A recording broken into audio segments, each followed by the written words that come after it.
habla de presunción de inocencia.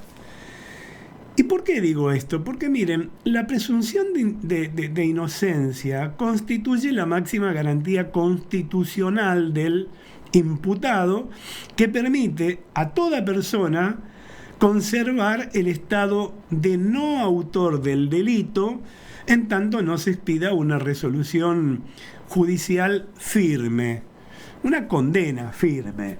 Y por lo tanto, toda persona es inocente y así debería ser tratada mientras no se declare en juicio su culpabilidad. La rápida condena pública de individuos sospechados de haber cometido delito, sin que nadie, digamos, sin que mediare una sentencia judicial que establezca su propia culpabilidad, es un fenómeno que se ha intensificado en las redes sociales.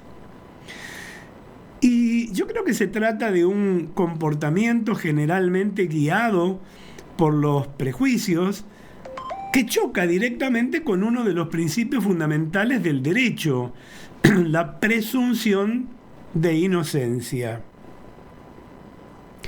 Ya en el siglo III después de Cristo, Ulpiano, uno de los juristas más destacados del período clásico del derecho romano, consideraba que nadie debía ser condenado por meras sospechas. Esta máxima, que perdura a través de los siglos, busca proteger a los individuos de juicios apresurados y garantizar que todo acusado goce de un proceso justo, de un proceso equitativo, antes de ser señalado como culpable.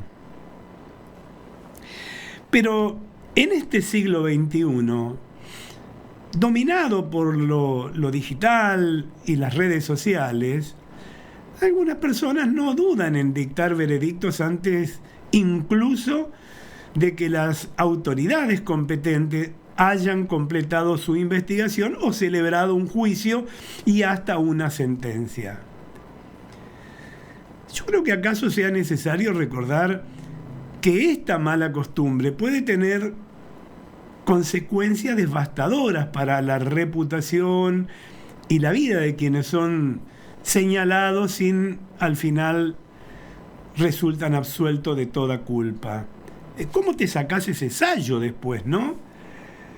Bueno, por eso es necesario entender que la presunción de inocencia no es simplemente un formalismo legal, sino una piedra angular de sociedades democráticas que aspiran, por un lado, a la justicia y por otro lado, a la equidad. El respeto a ese principio no solo protege al individuo que está acusado, obviamente, ¿no?, sino que también salvaguarda la integridad del sistema judicial en su conjunto, asegurando que las decisiones se basen en pruebas concretas y en procesos imparciales, y no bajo presión que a veces se ejerce a través de los medios y sobre todo de las redes sociales. Y con respecto a las redes sociales, hay que reconocer que si bien han democratizado la información y contribuido hasta cierto punto a ampliar el debate público, también han amplificado la capacidad de difundir acusaciones ligeras sin el debido escrutinio. En un entorno donde las opiniones se forman en segundos y se difunden en millones de minutos, es importante saber ejercer la prudencia y la cautela antes de emitir juicio definitivo sobre la culpabilidad de cualquier persona.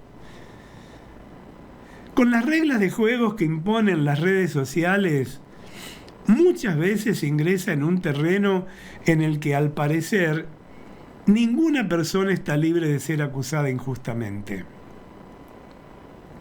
En ese sentido, es necesario subrayar que solo un sistema judicial que respete escrupulosamente la presunción de inocencia puede garantizar una sociedad justa, libre de arbitrariedades. Es que la presunción de inocencia no solo protege al individuo contra la justicia y esta especie de linchamiento público, sino que también fortalece la confianza en nuestras instituciones judiciales. Es responsabilidad de todos nosotros, como ciudadanos y como usuarios de las redes sociales, recordar este principio fundamental y resistir la tentación de emitir juicios precipitados antes de que se haya demostrado la culpabilidad más allá de toda duda razonable. Debido a que las transformaciones económicas, yo diría sociales y tecnológicas influyen, para bien o para mal, en la vida cotidiana de las personas, es necesario, me parece, promover una comprensión crítica de la realidad para no cometer injusticias. Estudios recientes que he estado indagando en neurociencia y psicología cognitiva confirman que las mentiras y las noticias falsas que apelan a las emociones circulan con mayor rapidez en las redes sociales, entre otras cosas porque el cerebro humano está preparado para procesar emociones de manera rápida y automática. Las noticias falsas que despiertan emociones intensas como el miedo, la ira o la sorpresa, activan regiones cerebrales asociadas con respuestas emocionales rápidas, lo que incrementa la probabilidad de que sean compartidas antes de que se verifique su veracidad. Esto sucede, lo dicen los científicos, ¿no? Además existe una tendencia natural en lo humano, en nosotros, a prestar más atención a lo novedoso, y sobre eso se apoyan las noticias falsas que suelen presentar información inusual o alarmante, lo cual despierta curiosidad y lleva a los usuarios a compartir ese tipo de historias sin verificarlas completamente. Y claro, detrás de eso se genera un caos. Se debe recordar que las personas tienden a creer y difundir información que fortifica de alguna manera, confirman, sería la palabra adecuada, sus creencias, preexistencias o emociones.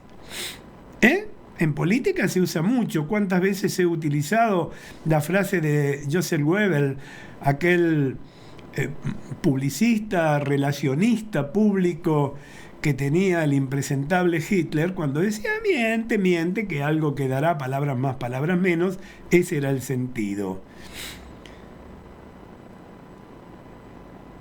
De manera tal que las versiones falsas que se alinean con opiniones políticas, ideológicas o emocionales de los usuarios tienen más probabilidades de ser compartidas como una forma de validar o reforzar esas creencias.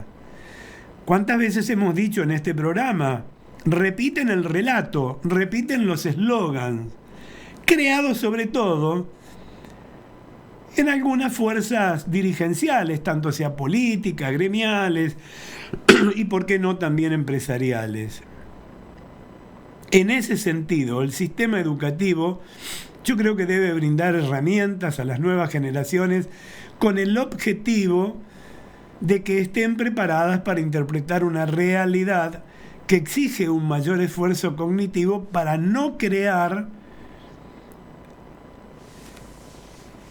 de ninguna manera el campo, digamos, llano, para que caigan en la trampa del pensamiento simple. Por último, los argentinos debemos respetar al otro. Y tener siempre en cuenta que tanto bajo la ley como por cuestiones de civilidad, de urbanidad, diría yo, debemos respetar definitivamente la presunción de inocencia.